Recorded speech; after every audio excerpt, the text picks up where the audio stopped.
We are back talking Survivor 50, Episode 2, titled Therapy Carousel.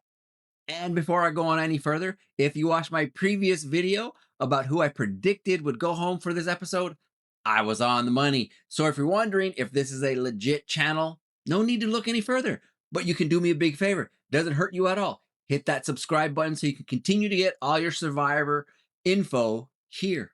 But let's get into this episode. When the episode picks up, it starts right where we left off, where we saw the Vatu tribe all at the shoreline watching Kyle get boated away there as he had to get medically taken off because of his ruptured Achilles heel, which really sucked to see.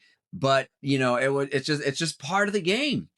But you can see how it hit Genevieve just a little harder as they did her confessional, and she was talking about how the game can get very personal because you start to develop these ties. And she kind of felt guilty that she started to wonder, well, what about my game? Which is it's understandable, but at the same time, it's just like any other sport. Injuries are just a part of it. You just gotta move on. A few moments later, you see Q and Colby talking by themselves about what's going to be their move now that they're only down to four. They've got four votes, but technically they've only got two because Q and Colby don't have one. And sure as enough, as they're talking, here comes Rizzo right up the way asking if he can sit with them. And they agree, yeah, hey, have a seat. And that's when Q decides to let Rizzo know that, hey, I don't have a vote. The reason why I don't have a vote is because I sold my vote in order to get camp supplies. So it was cool that he said it like that because he's being honest.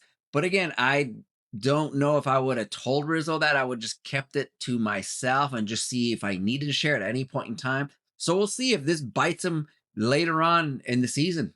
But we can't go on talking about anything else until we talk about Christian's unfortunate little mishap he had when him and Joe were around the fire. And for lack of a better word, Christian had pooped himself, which was pretty comical as Joe was cracking up like crazy. Once Emily came back, Emily couldn't stop laughing. And it was a pretty neat to see them kind of enjoying themselves. Or maybe it was just a precursor about how intense this tribe was about to get later on in this episode. And we head straight to the reward challenge, which is basically a camp improvement challenge where the winner was going to get upgrades, hammocks, and tarps, and the runner up would get a smaller tarp and smaller everything.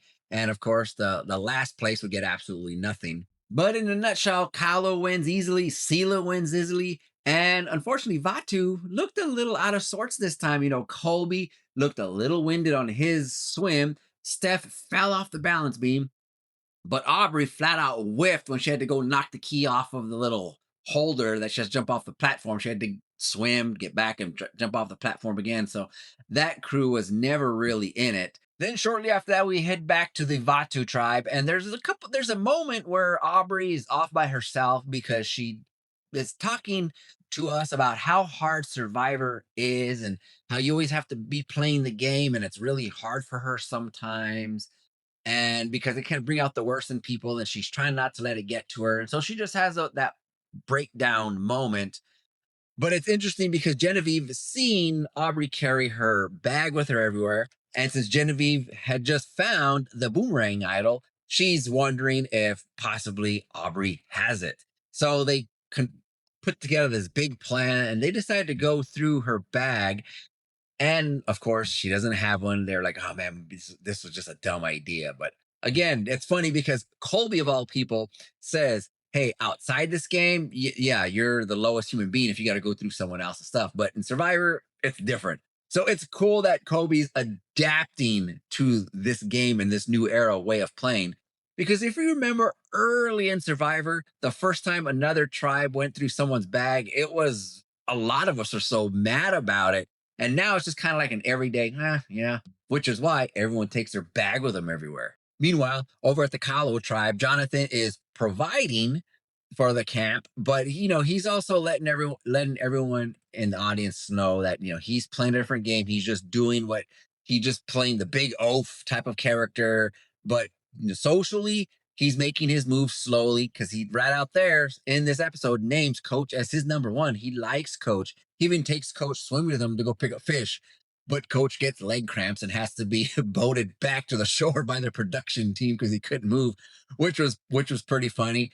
But again, it just shows to, you rewind 20 years when Coach played compared to now he's 53. So, the armor's just got a couple more dents in it. Doesn't mean it's falling off altogether. It's got to be a little bit smarter getting out there. Of course, it helps if you stay hydrated. And I don't know if this bears mentioning so much, but there was a moment where Christy was kind of being the camp mom and making sure everyone was being tended to. And D was one who kind of flat out says, like, man, I don't like her doing that. It might have been a thing back then, but here just kind of like cringy. What are you trying to do and whatnot? And even to a certain point, even Charlie says, "Yeah, I like the older women playing the game with because they're easier to play with and whatnot." But the whole mom thing, it's getting a little tiresome. I don't know why they put that in the edit. Maybe it's just gonna show something later on that they're gonna butt heads about it, and they're gonna go after each other. Because if you remember, Christy has already put D out there. It's like, man, I don't like her. We need to get rid of her. So there's probably something boiling right there. Then over at the Sela tribe, there's a moment where you see Savannah and Devin talking, and Devin flat out asks her, "Hey, did you find anything out there? Were you given anything on your journey against Colby?" And she again says, "No, I didn't get anything." And it's during her confessional that she says, "I'm not telling anyone because I don't know who I can trust. I haven't really built any connection with anybody," which is true. But again, she did tell everyone she won season 49. So everyone's just looking at her differently because nobody knows her. No one saw her game. So that's already put a target on her back. And then if you were going to build trust, that is probably the moment where you tell Devins, "Yeah, I have this," because you need somebody. And then a few moments later, you see Ozzy join those two. They start talking about an alliance, which really caught me off guard. To where Ozzy's like, "Hey, I don't care who we vote out as long as it's not just me." And Savannah's like, "Well, what if it's me, Devins, Joe, and Ozzy?" And they're kind of like, "Yeah, that could probably work." And I'm looking at the TV going, what, where is this coming from? But again, it's just Savannah trying to establish connection somewhere. And then Christian finds another boomerang idol, and a really good move, he decides he's going to give it to Aubrey, someone he can probably work with down the lane, which is a very, very good choice because Aubrey's very strategic and she's going to be loyal once she finds out who gave it to her. So that was a really good move on Christian's part. Then we get a little talking head from Rizzo. Well, I wouldn't say it's more of a talking head, it's more of a tribe dynamics because here is the new era, old era starting to crash heads again. And it's showing up in this particular tribe because Rizzo admits in his confessional, it's like, last episode, last season, I didn't do anything. I didn't help with anything. I was just there to play the game. I hardly did a thing. And that's what I'm going to play. I'm not here to camp. I'm here to play Survivor. And that's where his, unfortunately, inexperience, his immaturity is going to show because he is not playing with a bunch of hacks. He's playing with people who are old school. They believe in work and working hard. And if you're not working hard and you're being lazy about it, yeah, we need to get rid of you. And sure enough, a lot of the team was noticing that Rizzo really doesn't do a whole heck of a lot. He says, "Oh, I'm just gonna get something. I'll be right back," and then he doesn't come back because he's too busy talking to Angeline, who's just as lazy, sitting around the camp doing absolutely nothing. So it's going to be interesting moving forward on just how long that's going to continue, or if that's going to start to really come up more and more often. The immunity challenge was a really physical challenge, and it was so crazy because the biggest thing on that one was Vatu went out horrible, and they fell behind in the very first lap. But and if it wasn't for Colby and Steph bringing it back and getting the team back into the race, that they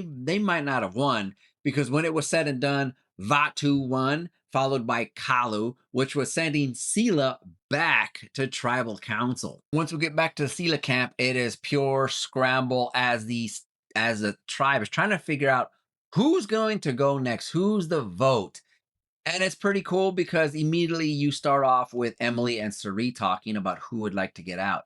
And Emily says, I'm kind of wanting to get Ozzy out. And of course, Cirie, being masterful as she is, as because we all know she's an alliance that nobody knows about with Ozzy, she's like, well, who else? Because I'm kind of leaning towards Savannah. And well, let's just look at the cons. And Cirie says, Well, Ozzy doesn't really have a social game, so he can be taken out at any time. Joe is strong, but did he has he been helping us win? Because we're still losing.